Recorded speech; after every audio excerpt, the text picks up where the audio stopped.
Welcome to another unboxing video. Today's watch is really interesting. The Barrelhand, something I've never seen before, and it's going to be unboxed by the guy at Barrelhand himself, Karel Bachand. So sit back and look at this really interesting piece. I'm sure you'll be intrigued. Bye-bye.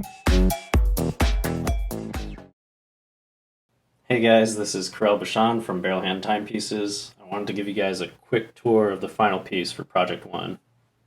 So we'll start with the case itself. It's CNC machined and hand finished here in the US. It's made out of a lightweight grade 5 titanium, which is really hard to polish, and these guys did an amazing job with these polished edges. On the back you'll see we have a black DLC treatment. DLC stands for a diamond-like coating. It basically further hardens the surface of the titanium, and it makes it a lot more resistant to scratches and impact. Above the logo, you'll see we have the crown release system. It's fully 3D printed in steel, and the technology we're using is called binder jetting.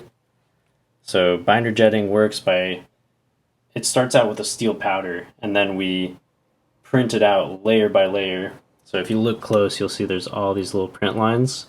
Each print line represents one layer, and the current technology we're using, we're getting down to 25 microns per layer, which is really thin. To give you an idea, that would be the equivalent of taking a strand of hair, filleting it 4 times, and that would be the thickness that we're printing at. So really precise parts, and it allows us to make mechanical systems not only on the outside of the watch, but even some features on the inside that we'll get into later. The other thing that's cool with 3D printing is you get these really unique textures that you don't get with other manufacturing methods. So you see all the print lines. It kind of shows off the topographical map of the part. So here you see all these curvatures. It's really cool. And on the inside too, you'll see it's going to be hard, but there's the model number engraved there. So this one says 00 because it's a prototype, but it's really cool because you could only really achieve this with additive manufacturing. If you think about trying to do this with a CNC machine or a laser engraver, you don't have any way of accessing this section because it's covered by the hood here. So it's something that is only achievable with this new additive manufacturing technology. So that was just to kind of show off things you can do with 3D printing that would be very difficult to do otherwise.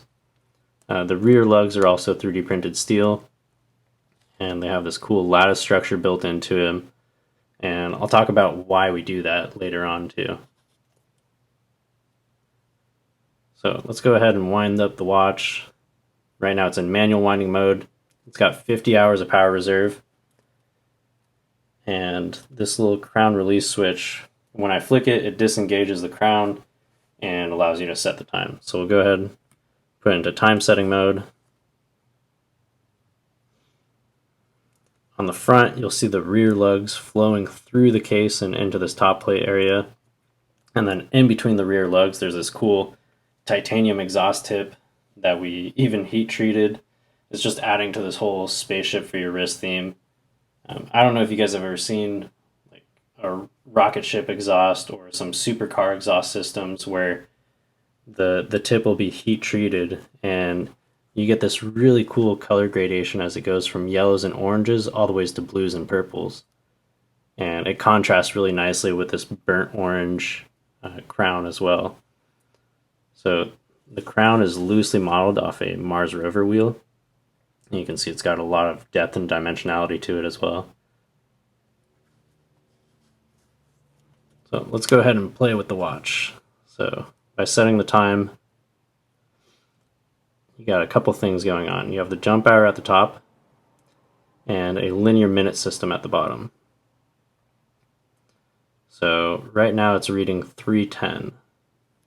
And you're probably wondering, why is it 3:10 and not 3:50? So the way that you can distinguish between the two is you have this color wheel indicator at the bottom, and it highlights which side to read. So right now it's highlighting white, so you know to read the left side.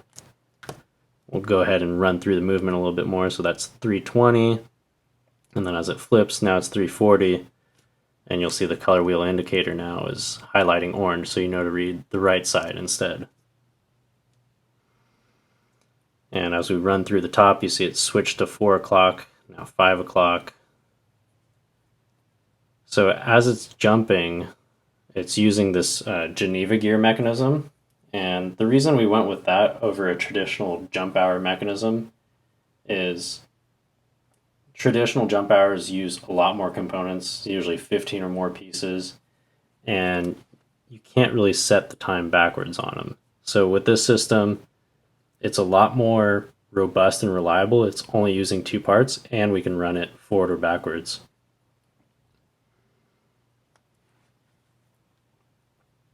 If you look at the whole dial too, while I'm setting the time, the whole dial is rotating, and that piece is called the cam plate. It's got this, you'll see, it's got a little cam path engraved into it, and that's what's guiding the minutes up and down. So the linear minute has a little guide on some guide rails underneath, and there's a pin underneath it, and that pin is tracing the cam path. So as the dial rotates, it's gliding the pin up and down on these guide rails. It's very similar to if you think about a record player and you have the needle that's sticking into the groove. As the record rotates, the needle is following that groove during its rotation. And then if you look, so these colored inserts that you see for the color wheel indicator, those actually aren't painted. There's a friend of mine down in LA, and he makes luminous composites. And what's really cool about that is you take blocks of loom and you CNC machine them out, and so it's a lot thicker and brighter and longer lasting than traditional superluminova. So by putting blocks of loom into it, it just retains light for a lot longer, and at night it just looks amazing. I mean, you get the whole outer dial is a luminous composite, and so it just gives this cool backlit soft glow to the whole piece. And then you have the minutes are also superluminova, the hour as well. And if you look close too, you'll see there's these little ruby bearings.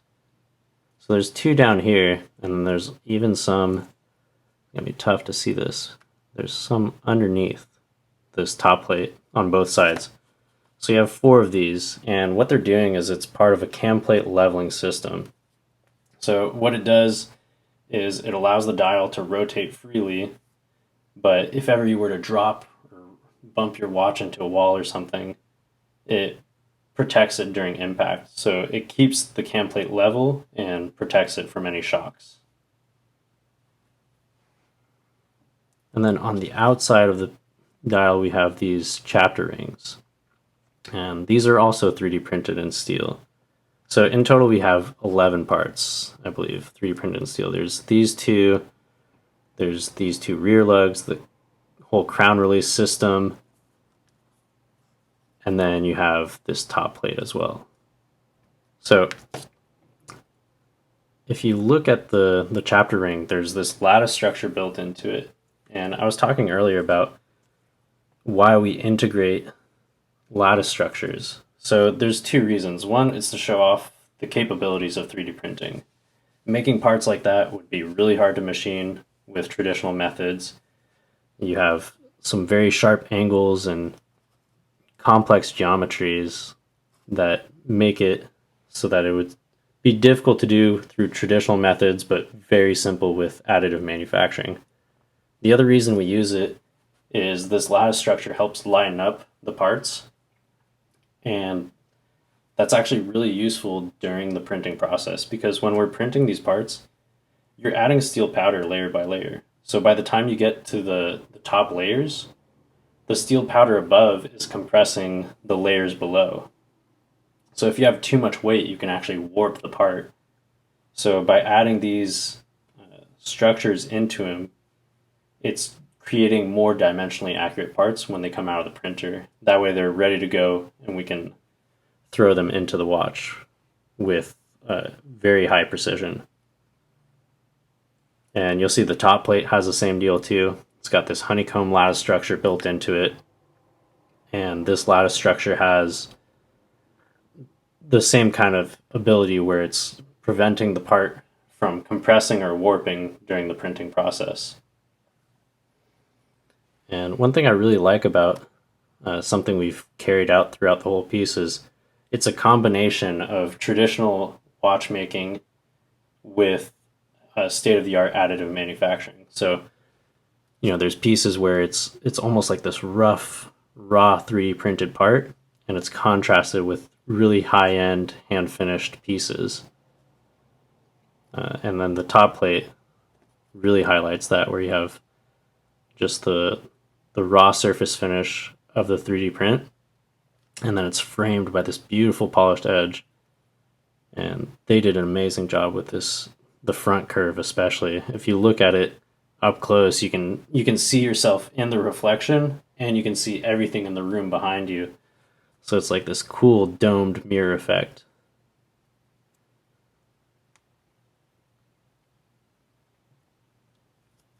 So the watch is limited to 20 pieces. It's available for reservation on barrelhand.com. And if ever you guys have any questions about the project, feel free to leave a comment. I'm always happy to talk more about this project. Thanks.